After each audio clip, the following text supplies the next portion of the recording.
I've had phone addiction for like the last 10 years. Genuinely, I feel like I've had it for the last 10 years, since I was about 15. I'm 25 now. I never really realised it. I probably only realised since like the last 2 or 3 years.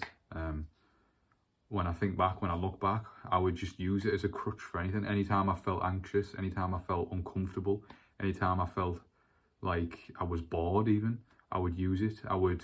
Literally all I would use it for was a few things really. Like for the whole 10 years, there was only really a few things I'd use it for. I was a big sports fanatic, football fanatic, so all I'd do is I'd watch football, sport, I'd consume whatever was happening on that day. The problem with sport is that there's always something new happening. So there was always news. Every single day there was something new in the news, sports news. There was a new match, new things happening, so I would just be always consuming that. I'd be reading articles and stuff that I found interesting. I'd watch YouTube all the time, just mindlessly, usually sport-based stuff, but just watching it all the time.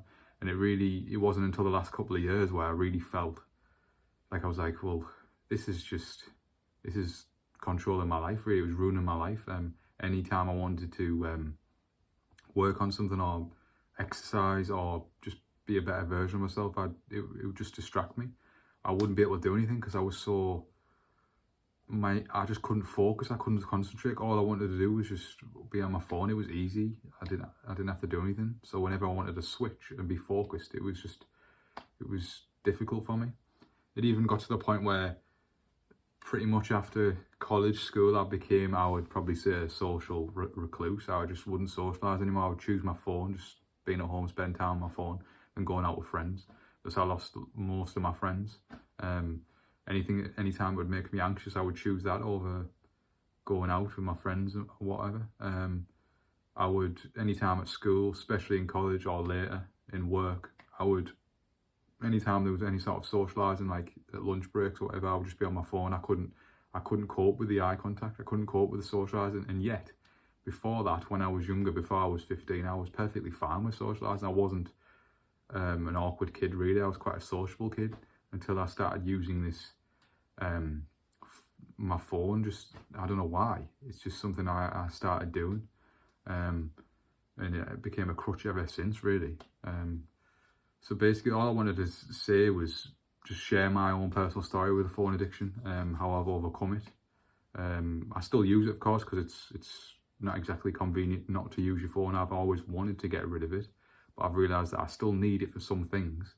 So there are a few tips that have significantly helped me over the long term, because this is a long-term process. It's quite hard to overcome quickly, although it's possible to help you overcome it. So one thing is basically be aware, I'm sure you are, you can see this online, that all the phones, iPhones, all the top phones, all the companies that make these phones literally have teams within the companies that spend billions of dollars to make these addictive. So your phone right now that you're using maybe to watch this, billions of dollars has been put into that to make it as addictive as possible, to grab your attention, to keep you on, keep you using it, because the only way they make money is by you using it and keep on using it, keep going back to it. So they literally have teams that have designed it to be as addictive as possible. Literally teams that are called attention teams or addiction teams. They literally call these teams that name to get you to go back.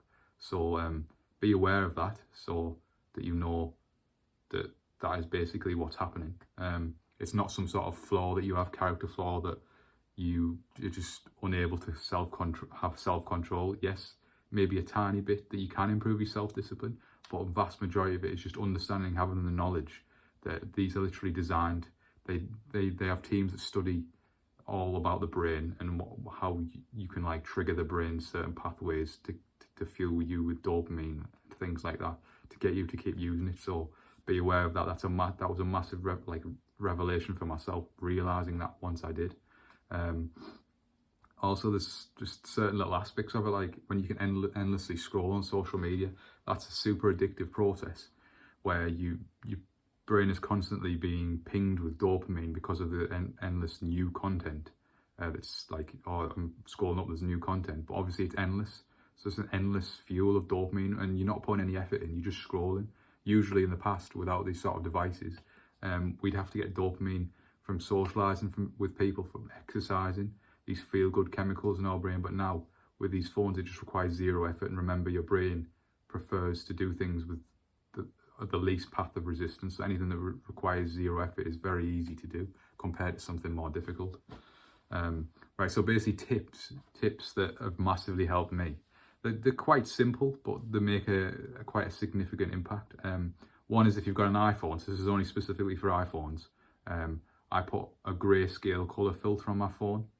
The reason being is the colours on the iPhone are a massive part of the addictive strategy. They're very addictive, they grab your attention, the colours. They're very bright, they're very bold. They actually do release dopamine into the brain. They have these little notification bubbles on apps that pop up when you got a notification. That is a very specific strategy, a very specific tactic that they've used to make it more addictive. Because when you see a bubble like that, you want to click it, you want to get rid of it, you want to see what it's doing, like why you've got one. So when you put the colours grey, basically it's just grey like black and white, like they're not as addictive, they're not as like eye catching. So if there's a notification bubble, it doesn't really bother you as much because it's not like bold, it's not in your face. So one way you can do that is you go in, I'll put this in the description, but you can go in and your settings in accessibility, then it's display and text size, then colour filters, and then put your colour filters on and click grayscale.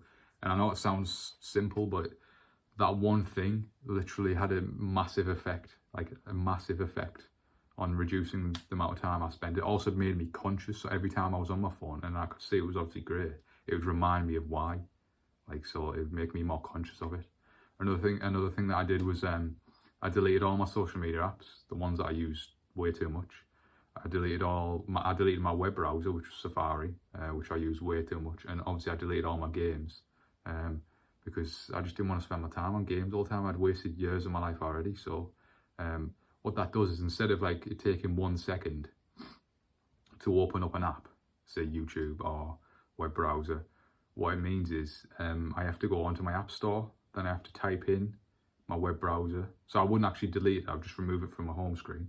So I'd have to type in, I'd have to click on the app store, type in Safari, which is the browser, then I'd have to click on open, and then I'd go into it. And now it doesn't seem like a long process, but compare that to just clicking on the app. It takes another, I don't know, maybe 6 to 7, 8 more seconds to do it.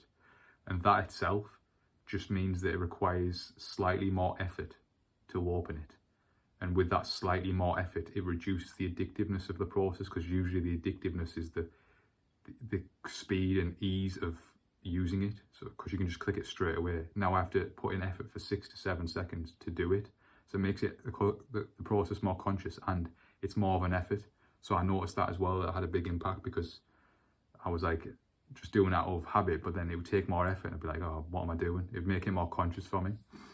So they're like 2 little tips. I mean, there's plenty more tips you could do. One way you could do is you can go a step further and do almost like a dopamine detox, which I'm sure you've heard online, where you just pretty much decide, I don't know, for 24 hours, 2 days, even a week of just not using your phone whatsoever. Literally just not use it whatsoever. And the theory, the process behind it, which I've done myself, which is very, very valuable, is it resets the brain. It resets the dopamine kind of pathways in your brain. What I found with it really is, when you're constantly consuming with dopamine and with your phones and your devices, you tend to need more and more and more. So any sort of other things in life that require more effort to get the dopamine, like exercising, like socialising, like I don't know, doing anything else that requires effort, you just have no energy, no motivation to do it, because you're so fueled on dopamine. Your brain knows it can get it easily. It needs more and more. So anything that requires effort, there's no motivation for it. So the way this dopamine detox works is it completely resets your brain without using that quick, instant gratification dopamine. Your brain basically resets to the point where it just wants some dopamine. So even if it requires effort, it will do it. It's more motivated, it's more energetic to do it, because it's not used to this instant gratification dopamine anymore. The pathways have been reset, and you've now got more motivation to do the more meaningful things, let's say, like exercise or socializing. But that obviously requires you to have the discipline to not use your phone or whatever is your dopamine addiction really for a significant amount of time. It would be a good idea just to experience it. So yeah, so they're my tips. it is a real problem nowadays, and these tips really help me to overcome my addiction. I wouldn't say I'm super disciplined with it now, but I'm pretty sure I can say I'm not addicted to it anymore. So that's it.